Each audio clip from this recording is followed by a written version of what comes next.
welcome to yet another exciting episode of C24/7. As we all know, behavioral competency encompasses knowledge, skills, attitudes, and action that distinguishes an excellent performer's behavior from an average performer. Synergistic Solution had the privilege to design and present the 3rd Teachers' Day 2011 seminar for the maritime community for enhancing the competence level and value of Indian seafarer.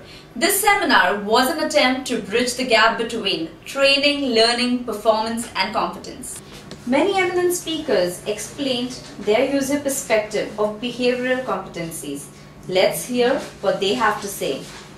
What we'll be talking about here is primarily individual competence. Behavioral competency is the thing which determines the excellence of a person over a period of time, and technical competencies will come if behavioral competency is there. Learnability is a behavioral competence. Today we can to a certain extent say that most of the cognitive competences are there in certain areas of brain. Most of the emotional related competences are in certain other areas of the brain. Fundamental skills lie somewhere else in the brain. These are some of the common areas which you will find. If you have a competency-based organization, these areas will be impacted almost directly. It's like talent management, assessment for selection, promotion, assessment for development or coaching, performance management, not full of performance management, a part of performance management, and succession planning, training and development, preparing our leaders. There will be lots of elements of a person who is decisive and a person who is impulsive. They will merge, and based on a paradigm which fully relies on assessor's ability to see what the person is doing, he has 100% chance of getting confused. Ever had this feeling that you saw the CV of an officer who walked into your company, and you saw that CV and you felt, hey, here's a good catch.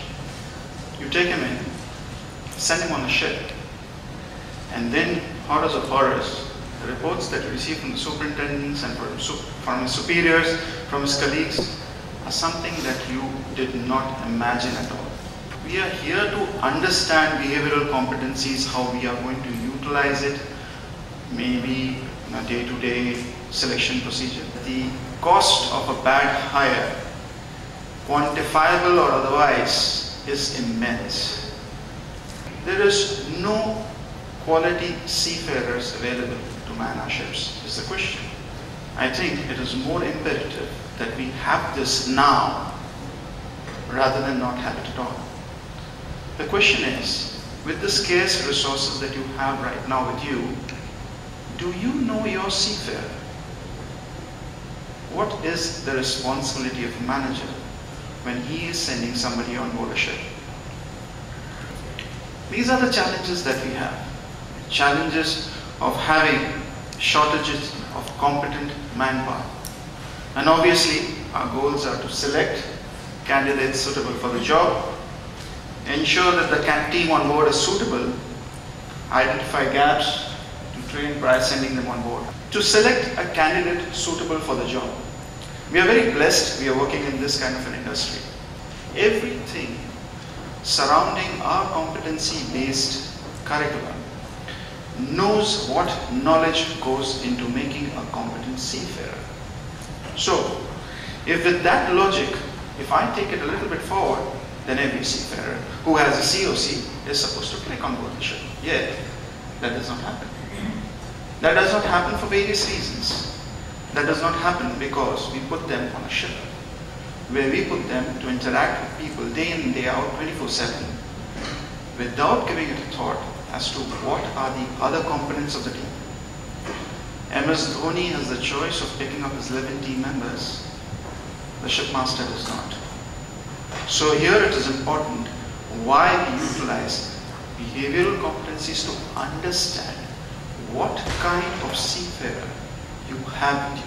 And of course, to ensure by knowing the seafarer that you have with you, by knowing the seafarer that you have on board, the composition of the team.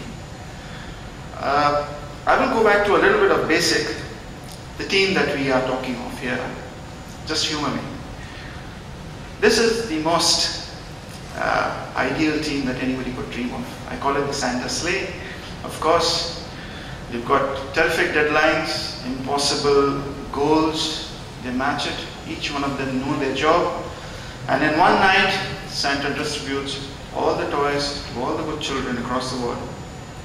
Anybody would love to have this team on board the ship, but it's a myth. Here's the other end of the spectrum, the blind man and the elephant. All of them working at cross purpose. Collectively, they have failed to identify their goals, and of course there is conflict.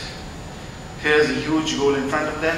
Each one of them is identifying by the way that they would like to identify it. So we as ship managers would like to tread a middle path. This seems a bit okay. The donkey, the dog, the cat and the rooster. Each one of them are different. Each one of them are not perfect. They work as a team, and wonder of wonders, they get their goals achieved. This is where maybe we should be looking at the formation of the team. We believe that selection is two parts, it's elimination and selection. It's eliminating a bad candidate. The selection part is the interview part. This is where a candidate has to prove his selectability, or he has to show that he is selected. And horrors of horrors, the fact of the matter remains is that it is this CV that impresses us. We call this as the halo or the horn effect. We presume that because this person has done this qualification, because he has worked in this kind of a ship, because he has done this particular job, it's assumed that he will do well on board the ship.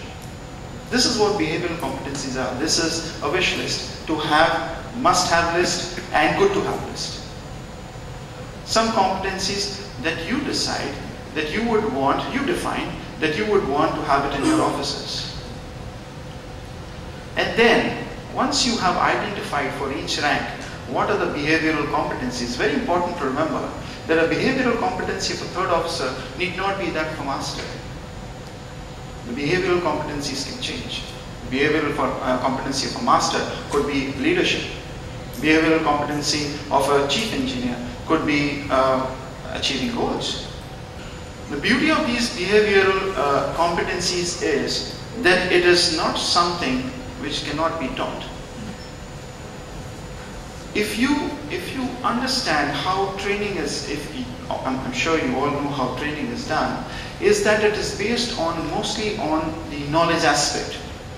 If you understand that training can also be imparted for the competencies that are required for various ranks, then training can also be given for those various competencies, which is very much teachable.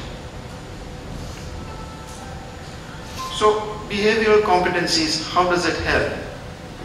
It helps in finding out the strengths and the shortcomings of an individual.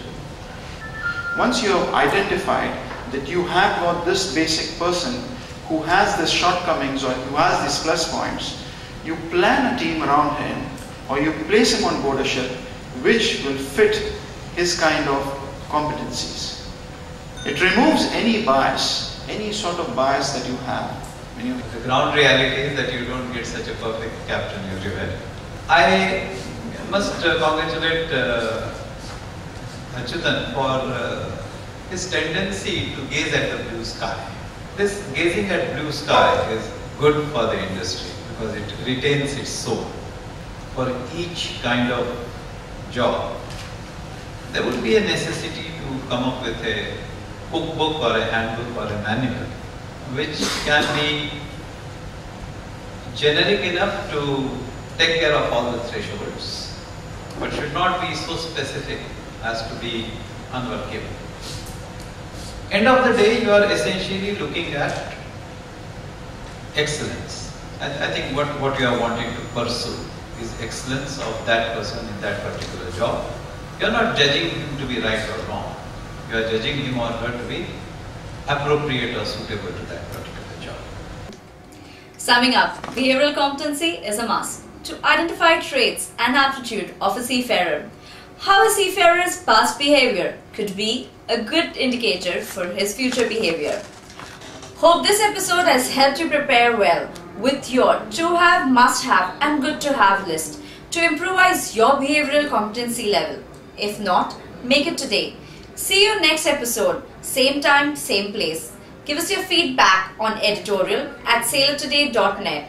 Till then, this is Vanshri, your host and host on C24/7.